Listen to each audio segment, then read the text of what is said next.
आम मानक मध्यरु अनेक जानिछन्ति कि हनुमान हेउछन्ति बाल ब्रह्मचारी।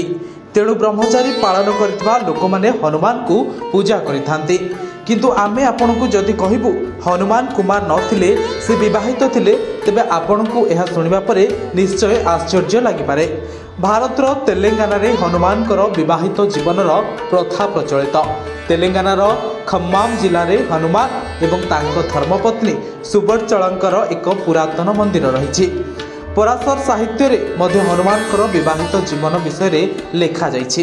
एठिकार लोक माने प्रति वर्ष ज्येष्ठ शुभ दशमी रे हनुमानकर विवाह खूब धूमधाम रे पालन करिथांती।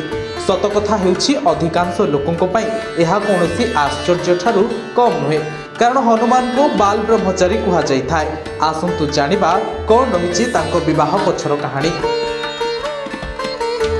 कहा जाय जे हनुमान अविवाहित नथिले बरं विवाहित। तांकर विवाह सूर्यदेवंक पुत्रींक सहित होइतला।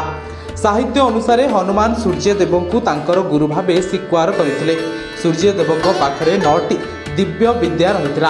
एही सबु विद्यार ज्ञान हनुमान प्राप्त करबा पई चाहुथिले।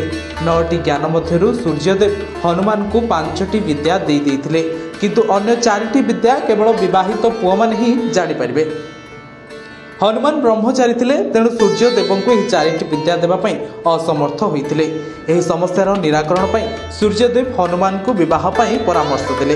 तेणु बहुत बुझाइबा परे हनुमान विवाह पई राजी होइथिले। सेतेबेले हनुमान विवाह पई राजी होई गले। सेतेबेले तांको उपयुक्त पात्री खोजा गला और संधान शेष होला सूर्यदेवंक पुत्रींक पाखरे।